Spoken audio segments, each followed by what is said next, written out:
Vamos a resolver los puntos del parcial 3 de circuitos eléctricos uno y bueno, nosotros somos Joiber Yair Gutiérrez y mi persona Daniel Isaac Pérez. Bueno, este es nuestro parcial, aquí están los incisos y bueno, el inciso uno dice de la siguiente manera: el voltaje V de T y la corriente I de T para un elemento se muestran en la figura. Demuestre analíticamente con ecuaciones si el elemento es un inductor o un condensador. Bueno, aquí tenemos nuestro gráfico de corrientes y voltaje.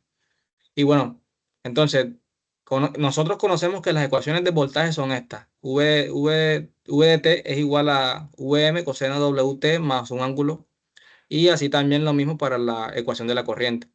De acuerdo a esta gráfica, podemos sostener o decir que voltaje con respecto al tiempo es igual a V sub m coseno de Wt y no tiene un ángulo de fase porque en este caso el gráfico empieza en la función de coseno, es decir, empieza desde el coseno.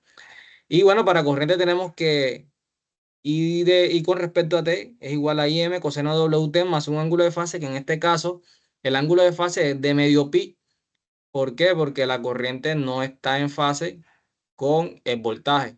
Entonces ella, después de medio pi, es que entra en función. Bueno, entonces conocemos por el factor de potencia que el coseno de los ángulos nos da cero y por lo tanto la carga es puramente reactiva. Entonces podemos concluir que como la corriente está desfasada pi medio o 90 grados con respecto al voltaje, entonces el elemento corresponde a un inductor. Ya sabemos que cuando la corriente se atrasa a 90 grados, es un inductor. En el inciso 2 tenemos lo siguiente: determine los valores de resistencia y capacitancia si la tensión y el voltaje están dados por V de T, la siguiente expresión, I de T con la siguiente expresión. Aquí tenemos el dibujo, tenemos los valores y bueno, primero que todo, organizamos los datos, que sería VT coseno, 20 coseno de WT más 15 grados, la corriente 1 coseno de WT más 63 grados y la frecuencia, que sería 63 radianes sobre segundo. Bueno, aquí convertimos este voltaje que está en forma sinusoidal a forma eh, fasorial y tenemos que V es igual a 20 ángulo de 15 grados y corriente 1 ángulo de 63 grados. Bueno, la impedancia total en el circuito sería igual a Z, es igual a R menos J1 sobre W por capacitancia. Entonces, bueno, también conocemos que la impedancia es igual a voltaje sobre corriente. Ya conocemos los valores de voltaje y los de corriente.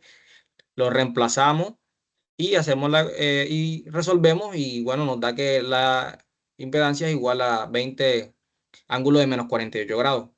Entonces expresamos la impedancia en su forma rectangular, que sería multiplicar coseno por coseno y seno y por el ángulo.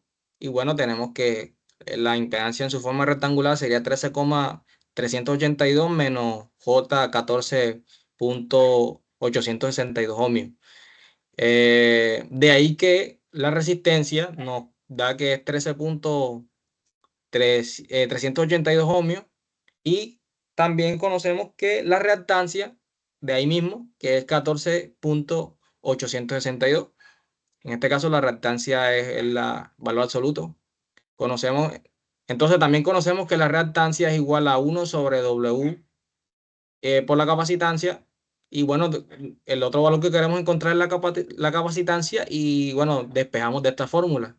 Y tenemos que metemos los valores que ya conocemos, que sería 1 sobre W, que sería 63 radianes sobre segundo, por 14,86, que vendría siendo la reactancia de un capacitor.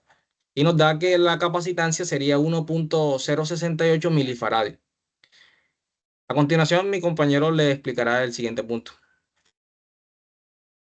Bueno, para el inciso 3 nos piden calcular la impedancia equivalente para el circuito de la figura. Entonces, nos dan los valores de las bobinas y de los capacitores en el circuito. También nos dan la frecuencia, que es de 60 Hz. Entonces, para poder calcular la impedancia equivalente, eh, tenemos que calcular la impedancia individual de cada elemento.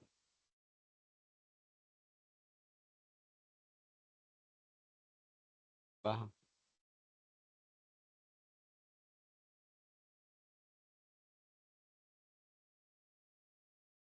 Aquí podemos observar la impedancia de cada elemento del circuito, siendo las que tienen Z sub L las de las bobinas y Z sub C las de los capacitores.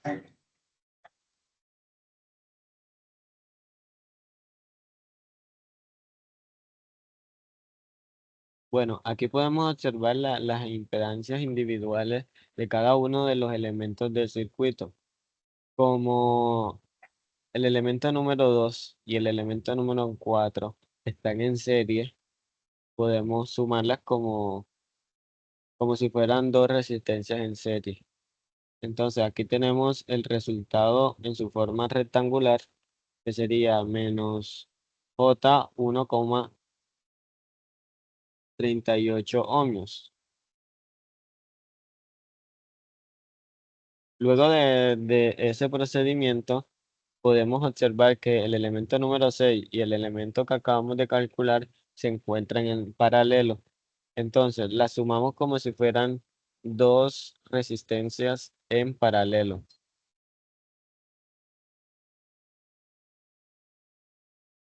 Tenemos que, como están algunos elementos en su forma rectangular, nos toca cambiarlos a su forma polar para poder realizar ciertas operaciones como la división en este caso y obtener el resultado de 1,38 y el ángulo de menos 90. Luego de esa operación nos quedan que el elemento número 5 y el antes calculado están en paralelo. Entonces podemos volverlos a calcular, a sumar, tratándolos como si fueran dos resistencias.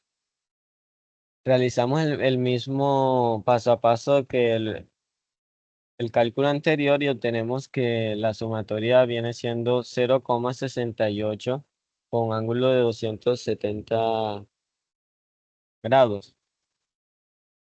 Entonces, en forma final obtenemos que el elemento número 1, el elemento número 3 y el elemento que hemos venido trabajando hasta el momento se encuentran en serie, pero nuestro elemento antes calculado se encuentra de forma polar. Entonces, para poderlo sumar con los otros dos elementos, nos toca pasarlo a su forma rectangular.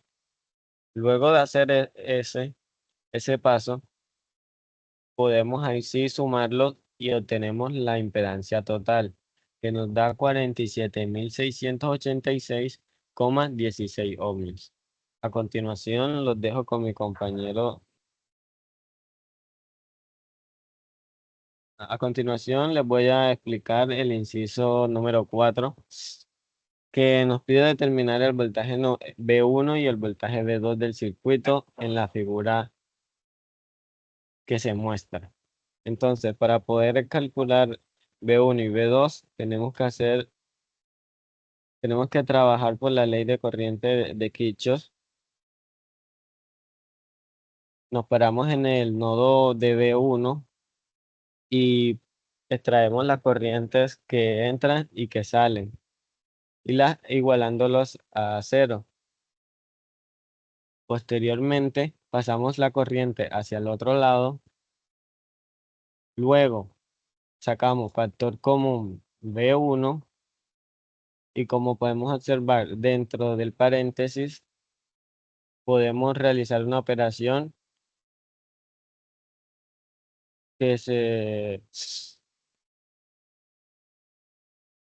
que se quedaría como menos 50J sobre 5 ohmios menos J 10 ohmios. Esto se encuentra en su forma rectangular. Para poder realizar esta operación tendríamos que volverlo a su forma polar.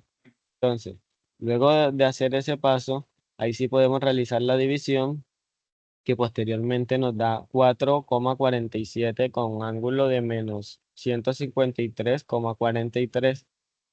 Como ese elemento está multiplicando a B1 y necesitamos despejar B1, lo pasamos al otro lado a dividir. Como la corriente está en su forma normal, la convertimos en su forma polar para poder realizar la operación pertinente.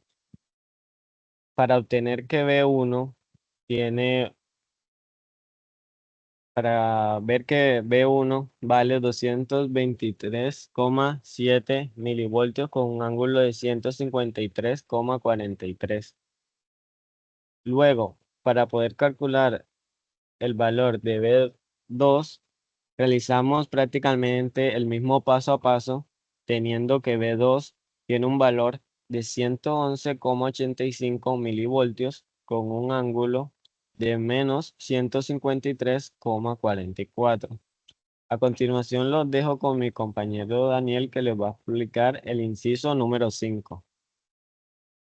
Bueno, como inciso número 5 tenemos que la compañía de potencia suministra 80 kilowatts a una carga industrial. La carga toma 220 amperes de corriente en RMS de la línea de transmisión.